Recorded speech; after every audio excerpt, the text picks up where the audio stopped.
This video is a Trezor Model One setup guide, step by step through the process from unboxing all the way to getting some crypto in and out of your wallet. Timestamps for everything below. If you have a Trezor One already, then just make the boxes completely sealed and you have these safety seals on the top and bottom. Actually, the safety seals are completely irrelevant because the entire box is glued shut, and so you will know if it's been tampered with. But just make sure you're getting it from the official Trezor site if you don't have one. Link in description to the official site here. Just make sure you get it from the official site, because if there are fakes going around, then obviously that's really bad and you don't want to be sending any crypto to that. The next thing we need to do is to download Trezor Suite. So again, go to the official Trezor website to get this. You can see right here we need to go to app. So if we click on app, we can download the Trezor Suite, and we need this to set up the device. So you can just download this on your computer, as you can see here, get it downloaded, and then we can start the setup process. Once you have Trezor Suite downloaded, you can now open that application on your computer and plug in the Trezor device with the cable that they give you, or if you have one yourself. So go to Connect Trezor. It's then going to go through a security check for you. Like I said, check the box and everything. If you bought it from Trezor officially, then obviously no issues right there. Then we can go through to firmware installation. It's just going to install that onto the device. On the device, it's going to show you the progress of this and going through that. It only takes a couple of minutes. Once it's done, just press continue. And then it will go through to creating a new wallet. Now you have the two options here: create a new wallet or recover a wallet. Trezor now gives us two options, either to recover a wallet or to set up a new one. If you have a software wallet right now, like Trust Wallet or MetaMask, something that doesn't require a hardware device, do not recover it into here. So hot wallets are obviously less safe than hardware wallets. Hardware wallet keeps your keys offline at all times. If you recover a hot wallet into this, then you've basically made the hardware wallet redundant. So don't recover any wallet that's a hot wallet. If you have a previous Trezor device, which is a hardware wallet, you can recover it in here and see all of your previous balances from that hardware device if you want to do that. We're going to click Create New Wallet on this occasion. So click this and then go through to Wallet Backup. So as we can see here, the standard seed backup is the only option. This is going to give us 24 words that we have to write down and keep somewhere extremely safe. So click standard seed backup right here, and it's going to say confirm that on your Trezor. So on your Trezor device, it will say, do you want to create the wallet and the backup? Press yes. And then you can go through with those details, and it says your wallet is almost ready. We want to create this backup. So click create backup, and then it's going to give you these details, which is your seed backup lets you recover your funds in case of a loss of your device. Never take a picture or a digital copy, and store your seed backup securely and never share it with anyone. So it's really important at this stage to understand that the hardware device is about to give you a list of 24 words, and that 24 words is your wallet. So if you lose this hardware device, that's not an issue, because you can just recover all of your assets and your wallet addresses on a different device with this backup.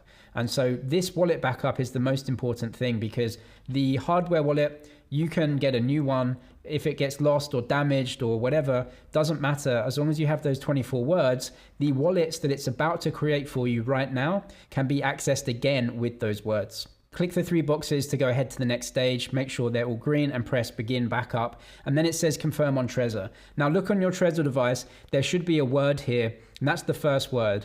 You can use the backup cards that they give you or your own paper, but you will just go through these words. So write them down in order 1 to 24. Click the right hand button to scroll through the words, write each one down. Once you've done that, you can go back to Trezor Suite and then just press continue. And that's done for you, and that's your wallet created with your backup. Now, with that backup as well, because it's so important, many people use different methods to actually keep that safe. You can, of course, keep that seed phrase written on the card that they give you.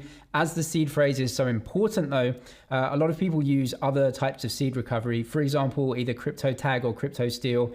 These are essentially steel plates where you etch in or stamp in the recovery phrase, the 24 words that you just got. And so it can't get damaged or lost as easily, and it's going to be there for you. Now, the downside of this is if someone gets access to the crypto tag or crypto steel plate, then they have access to your phrase. That's not going to be any different to a bit of paper either. So you'll have to weigh up the pros and cons of here, but certainly it's far more robust than a bit of paper. Something that other people do as well is actually write the phrase down on a piece of paper, take a photo of it, and then plug in a USB stick into the camera to store that one photo and then take that offline and never connect it to the internet. That is another thing that people can do. The downside of that is maybe the USB stick gets corrupted or lost.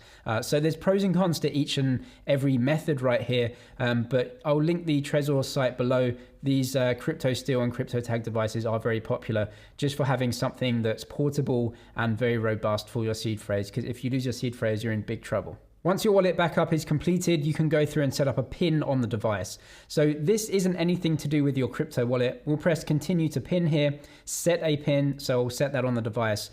So what you can see is confirm on Trezor. So just make sure that you want to set this pin on Trezor. And what you can see on the device now is a grid with numbers 1 to 9, 3x3 grid.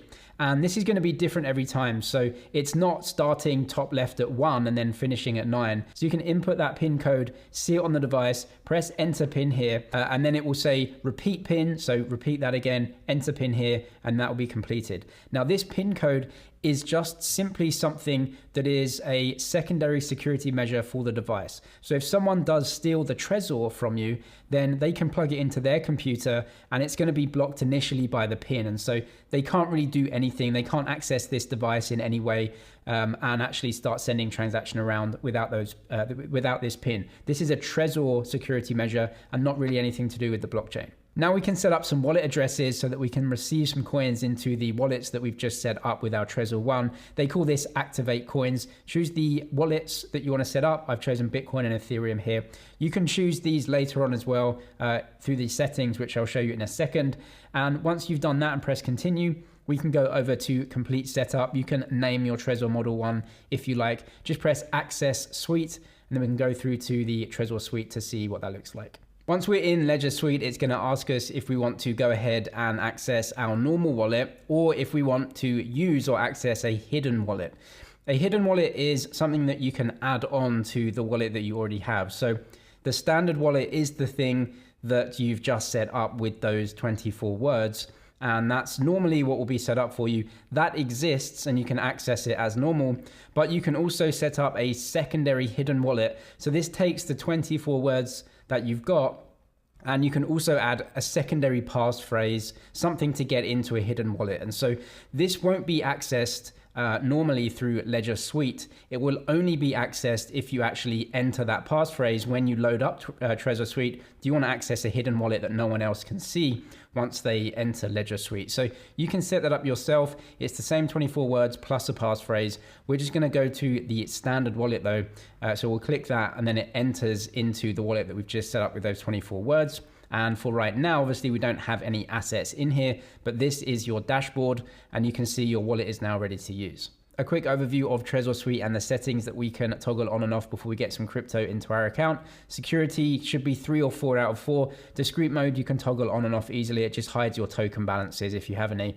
On the top left, this will show what is connected right now and any other wallets that you have. So I've got 2 accounts. So that is for a Model 1 and a Model T. And obviously the one you have plugged in is going to show up as the active wallet that you can see all the balances for. So you can eject it there as well. If we go over to accounts, this is the wallet addresses that you set up. This is where you send and receive coins and see all of your transactions. So on the left-hand side, you have Bitcoin and Ethereum here, which I set up as toggled on when I entered the Model 1 into Trezor Suite. And so 2 wallet addresses have been set up here. If you go to my account, you can see you can actually create new wallet addresses for existing blockchains that are supported. So you can have 2 wallet addresses. Maybe one is for savings, one is for spending, or whatever you want to do. You can set that up here, Bitcoin, Ethereum, the other ones, or you can press activate more coins, and then you can actually create wallet addresses for other blockchains that are supported on your device. So we can see all of our transaction details here in a second when we make those transactions, but we'll go to settings, application settings, if you want to change the layout or the color, and also the fiat currency that cryptocurrencies are valued in here. Device, this is important. Check your backup. If you want to check it, just double check it if it's the first time to make sure all of your seed phrase is written correctly. Update the app here, change or toggle off the pin or toggle on the pin if you haven't got it yet. That's on the device, so have the device plugged in. You can change the pin there. We've set that up already. And then crypto here, if you do want to add some more coins, you can get to it through this method as well. Just click this and then add that blockchain and it will create a wallet address for you. Now we can go ahead and receive some crypto into our Trezor Model One. You can press receive on the dashboard page or go to accounts here, choose the asset that you want to receive, and then press receive up here. If this is the first time you're doing this, you may have to just confirm the PIN code on your device. So when you press show full address, you may just have to input the PIN number there. So I'm going to press show full address. And for me, I don't need to input the PIN code, but you might do. So for right now, this is our address to receive some ETH into the Trezor Model One that we set up. This is the address that we have. So there's two things you can do. You can either scan a QR code or you can copy the long address at the bottom. So on my device right now, it just says, as you can see, confirm on Trezor. And so what I can do is make sure that the address I can see here, the long form address, is the exact same as the one on the Trezor. So the address on the Trezor is going to be the correct address. If it's different on your Trezor suite, then you've downloaded some fake software potentially, which is obviously not good. So just make sure that the address on the actual device is exactly the same all the way along to the one that you're seeing on your screen. I'm going to press confirm here on the device. And then down here it says I now have the option to copy the address and paste it into an exchange to withdraw from. I'll go over to my exchange then and withdraw some ETH to this address. If you want to know how to use crypto exchanges and buying crypto on there and withdrawing it, tutorials linked in the description. There's also a link to Binance and Bybit deposit bonuses down below as well if you want to check those out, the two exchanges that I use the most. So we're going to paste the address in here that we've just copied from Trezor Suite, and now we want to select the network. There are many different networks that you can use. But obviously we're withdrawing over Ethereum because that's the address that we copied. Ethereum mainnet that we're using here. Other blockchains, just make sure that the blockchain on either end is exactly the same. So we were using the Ethereum mainnet in Trezor Suite, so we have to use Ethereum mainnet when withdrawing from Binance as well. Otherwise, it won't get there on that network. So we'll choose Ethereum, which is the Ethereum mainnet ERC20. So we can click that. And then it says how much do you want to withdraw. So just choose the amount that you want to withdraw. You can double check the address is the same on both ends and the network is the same on both ends and go through with that withdrawal. Once you've made that withdrawal from your exchange, you can go back to Trezor Suite and see if it's incoming or if it's completed. Now on the Ethereum network, as you can see down here with transactions, you can see it was pending and now it's cleared. So that's literally just happened. So when you have an incoming transaction, Trezor Suite should see that immediately, but it takes what's known as confirmations on the blockchain to actually confirm that into your account and to be spendable. So once it's completely confirmed by the blockchain, then you can send that transaction out. Whilst it's pending, you just have to wait. But if it's pending, you know the money's going to turn up. Once it's completed, as you can see, it shows up as a balance in your account. So we now have that transaction. Down here, you can see all of the details, including the transaction hash. If you want to see that on the Blockchain Explorer, on this occasion would be Etherscan. But we now have that ETH in our account in our Trezor One. Something you can do on the Ethereum blockchain because it's supported is add extra tokens as well, because on top of Ethereum you have US dollar Tether, USD coin, other coins, and you can do this on any smart contract chain that allows it. If it's supported in Trezor One, go over to tokens here and then add token. So for right now, this ETH that we have in our account is the mainnet gas token Ethereum.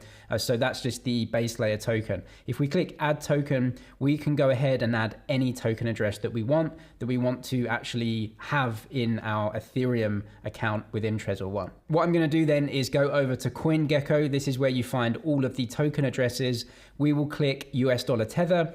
This is a token built on top of Ethereum and many other smart contract chains. Go over to the right hand corner, click on contract. Now this will be the Ethereum mainnet address because it's the main one right here. But if we do the click down, you can see all of the different blockchains that this is on and all of the different contract addresses. This is Ethereum mainnet as standard. So just click copy and then we'll go back to Trezor One. Now what we can do is paste that token address in here. So we're going to paste that and it says add token. So we'll click that and we've added that token. Now we have USDT as a balance in our tokens on Ethereum. This is the exact same address as your Ethereum. So the Ethereum address that you have will receive ETH and all of the tokens built on ETH. But now what you can see is if you have any other tokens apart from the mainnet tokens, so if you have USDT or other tokens, you'll see all of these balances here, and you can add those tokens again and again for all of the tokens that you actually want to hold. Here's how to add your Trezor One to a MetaMask account. Trezor Suite is great to look at your token balances and to send and receive coins, but most people link a hardware wallet up with something like MetaMask if they want to use applications. And so you can't use Trezor Suite with applications, but MetaMask links with everything like OpenSea and lending protocols and decentralized exchanges. So we can come up to the top right in MetaMask. Now, if you don't have a MetaMask yet, I'll leave a link in the description to a video that goes through setting up MetaMask so you can see it step by step. But if you have a MetaMask already, we'll go to the top right hand corner, then we'll go down to connect hardware wallet right here. Obviously make sure that your Trezor is plugged in, otherwise it won't work, and everything's set up properly. So go to Trezor here and then connect your Trezor. So I'm going to press continue and it should go through and obviously detect that I have a Trezor in here. So it says, do you want to allow this? I'm going to press allow once for this session, export public key of Ethereum account number 1. That's what I want to do. So important here is that Trezor is basically showing MetaMask your public key and the account, but not the private key. So really important if you want to use your Trezor address with MetaMask is to not open MetaMask and then say reload a wallet and then put your seed phrase in. That's a big no-no, because once you put your seed phrase in from your Trezor into MetaMask, you now don't have the security of the hardware wallet anymore. So set up a completely separate MetaMask account with a completely separate address and seed phrase, and then do this, adding the hardware wallet afterwards. So that's going to make sure that you still keep this seed phrase on your Trezor away from the hot wallet and away from your computer at all times, apart from when it's plugged in when you're signing transactions. So we're going to press export right here and then passphrase. Now I don't have a passphrase. I didn't set one up for the the private wallet. So I'm just going to press enter here and that should eventually load up. Now what you can see is my token balances here from the Ethereum network. The number 1 should be the address that I want to add. You can add all of these addresses if you want, but I'm just going to add this one right here, which should be the address that we sent that ETH to. So I'm going to press unlock. You get your Trezor address up here. This is the same as you see in Trezor Suite, the exact same address because it's linked up to your public key. You can also see in here your balance. So we know that we sent that ETH to our Ethereum account within Trezor One, and it's showing us the exact same amount now. So what you can do with MetaMask is link this up to dApps and actually use those dApps with your Trezor. Each time that you use a dApp, it's going to ask you to sign a transaction and then make sure your Trezor is plugged in. You can see all the details and press on your Trezor to actually sign the transaction. We can also send tokens out from our Trezor if you want to sell them or use them in any way. If you're using Ethereum, you can just go to a send transaction and then enter the address of the wallet that you want to send it to. If it's your exchange or something, you can just put your address in here and actually use MetaMask to send this transaction for you and just sign this on your device. You don't have to use Trezor Suite, but we'll go back into Trezor Suite and see how it works in there. In Trezor Suite then, we can go to send, click this, and then we need to paste in the address that we want to send it to. So go over to your wallet, your exchange, and get the deposit address. I'll show you what that looks like on my Binance. So we have Ethereum that I want to receive and making sure that it's on the Ethereum network. And then that gives me the address so I can click to copy that. And then we go back to our Trezor. I now have that address in, so I'm going to paste this in. Now you'll see that it says the address is not valid. This is something that happens with addresses on Binance for some reason. We can just press convert to checksum address, and then it says okay. So that's the address, and I've done this many times before, so that's fine. Just convert to checksum, no problems there.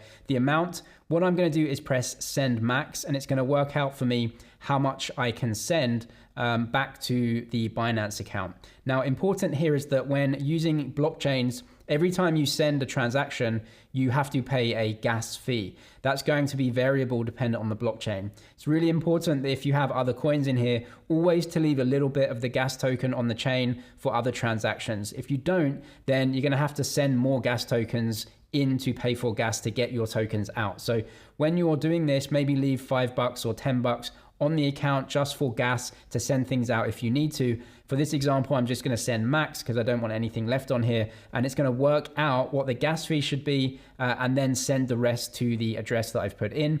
You can see on Ethereum anyway, you can customize the amount of gas that you pay. I would just keep this as normal because you don't need to be doing that unless you're doing something crazy. But as you can see, it costs $1 right here. So we will review this, make sure the details are correct. Now on your device, it's going to show you the address that you're sending to and all of the details of the transaction. Again, just make sure everything is exactly the same. On my device, I now have to look at this and press confirm. So I will press confirm on that. It says, do you want to really send this amount of ETH? I want to press confirm again, and then it's going to go through. It's confirmed on the Trezor, so now you can press send right here, and that will go through with that transaction on the blockchain. Down here in transactions, you can see that is pending. You can see the address that it's being sent to, the fee that I'm paying, and then the total transaction details, and that will go through on the blockchain. The Trezor suite works out how much gas you need to pay. As you see on this occasion, it was $1. Do check out the deposit and trading bonuses on Binance and Bybit down in the description, and the official Trezor website link down there as well. I'm James with MoneyZG. Cheers for watching, and I'll see you in the next one.